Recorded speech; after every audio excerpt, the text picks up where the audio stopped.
Hello friends, नमस्कार। हम पढ़ रहे थे भारत का संविधान। भारत के संविधान के अंदर आज हम पढ़ेंगे राष्ट्रीय मानवाधिकार आयोग यानी कि NHRC।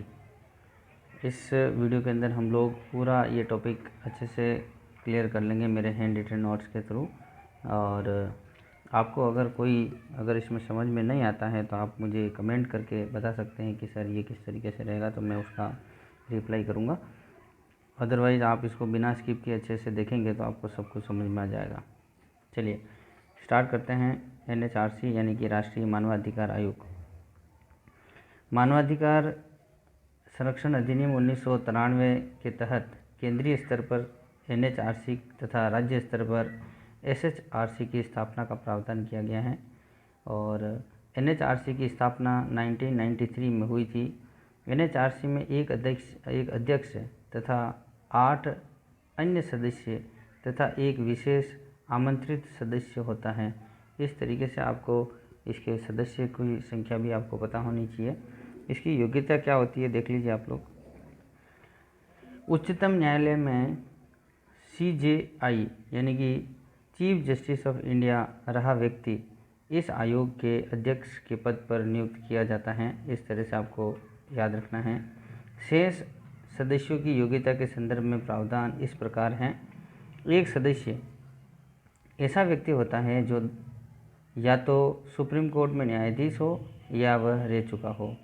एक सदस्य ऐसा व्यक्ति होता है जो या तो हाई कोर्ट के अंदर चीफ जस्टिस रहा हो या फिर रह चुका हो या फिर हो, यानी प्रेजेंट टाइम में हो या फिर रह चुका हो। इस तरीके से आपको याद रखना है।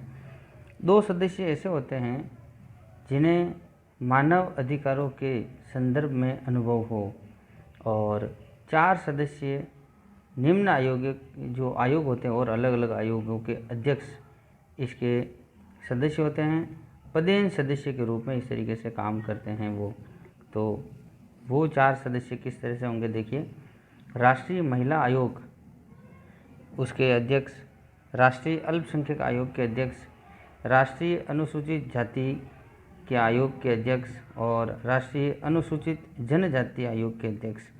ये चारों जो आपके आयोग हैं, इनके जो भी अध्यक्ष होते हैं वो इसके पदेन सदस्य होते हैं। इस तरीके से आपको याद रखना है। देखिए ये जो डेटा इसके अंदर लिखा हुआ है, आप लोग जब भी इस वीडियो को देख रहे हैं तो इसको आप लोग अपने अकॉर्डिंग वर्तमान में कौन है वो आपको याद रखना है। जैसे मैंने यहाँ पे राष्ट्रीय महिला आयोग रेखा शर्मा अभी वर्तमान में है, इस तरीके से। तो ये आपको जब भी आपका एग्ज़ाम हो तो उससे पहले आपको इसको अपडेट करना है। अल्पसंख्यक आयोग के जो अध्यक्ष हैं वो सैयद हसन रिजवी हैं। राष्ट्रीय अनुसूचित जाति आयोग के अध्यक्ष रामशंकर कथेरिया हैं। और राष्ट्रीय अनुसूचित जनजाति आयोग के नंद कुमार साय। इस तरीके से तो इनको आपको जब भी अध्यक्ष हैं ये कौन है तो वो आपको वर्तमान के डेटा के अनुसार अपडेट कर लेना है। बाकी ये 4 अध्यक्ष जो आयोग हैं इनके अध्यक्ष होते हैं जो इसके पदेन सदस्य होते हैं। इस तरीके से आपको याद रखना है। राष्ट्रीय बाल अधिकार संरक्षण आयोग की अध्यक्षता स्तुति कक्कड़ इस आयोग में विशेष आमंत्रित सदस्य के रूप में शामिल की गई हैं। तो जब भी आपको, मैंने अभी थोड़ी देर पहले बताया था कि एक विशेष आमंत्रित सदस्य होता है, तो अभी वर्तमान में कौन है तो इस तरीके से आपको याद रखना है जब भी आपका एग्ज़ाम हो। तो ये कुछ डेटा आपको याद रखने पड़ेंगे। बाकी जो योग्यताएं हैं और कितने सदस्य होते हैं ये इस तरीके से मैंने आपको भी बता रखे हैं, इसी तरीके से रहेंगे। अब इनकी नियुक्ति किस तरीके से होगी देख लीजिए। कोलेजियम की सिफारिश पर राष्ट्रपति के द्वारा इनकी नियुक्ति की जाती है। अब नोट के अंदर देख लीजिए आप लोग। प्रधानमंत्री कोलेजियम का अध्यक्ष होता है।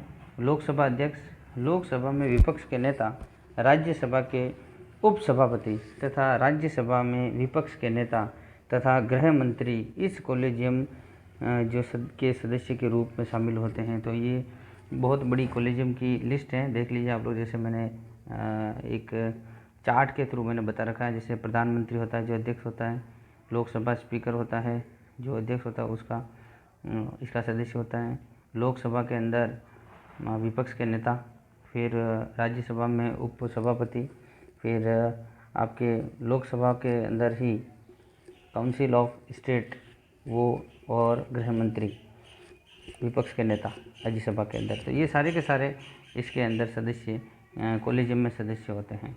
अब इनका कार्यकाल देखिए, इनका कार्यकाल 5 वर्ष का होता है या फिर 70 साल।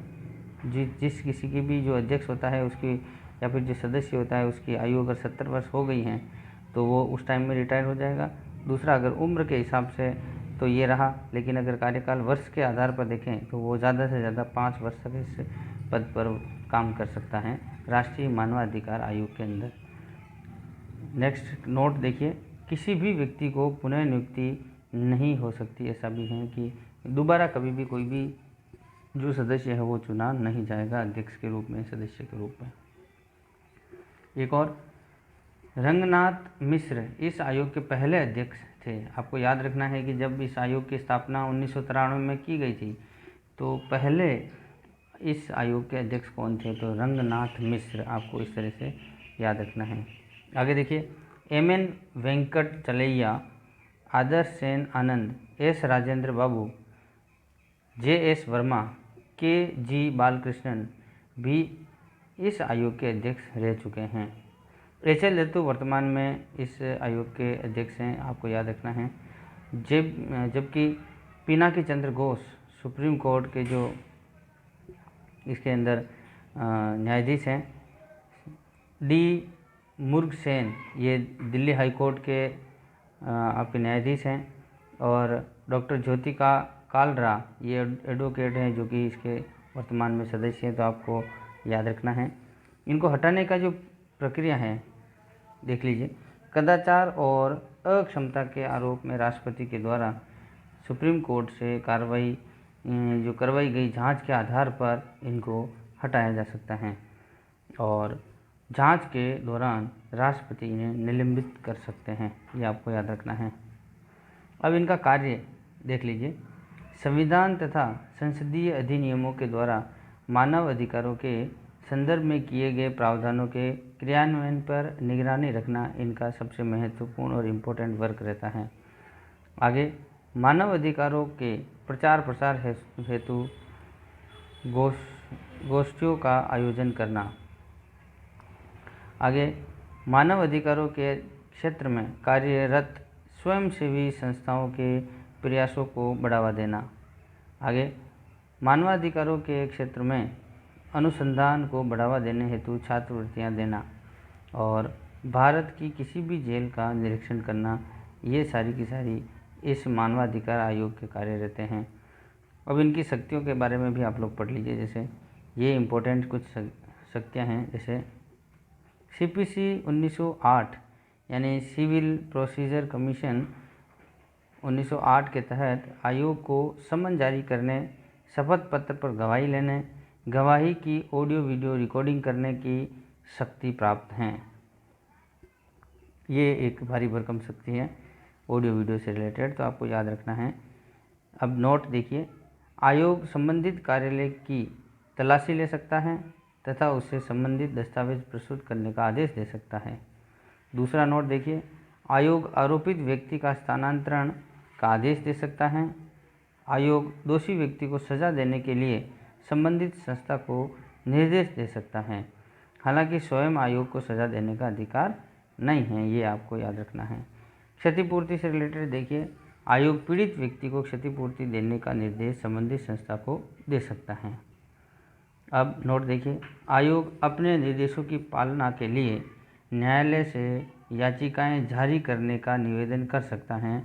आयोग अपना वार्षिक प्रतिवेदन राष्ट्रपति को देता है।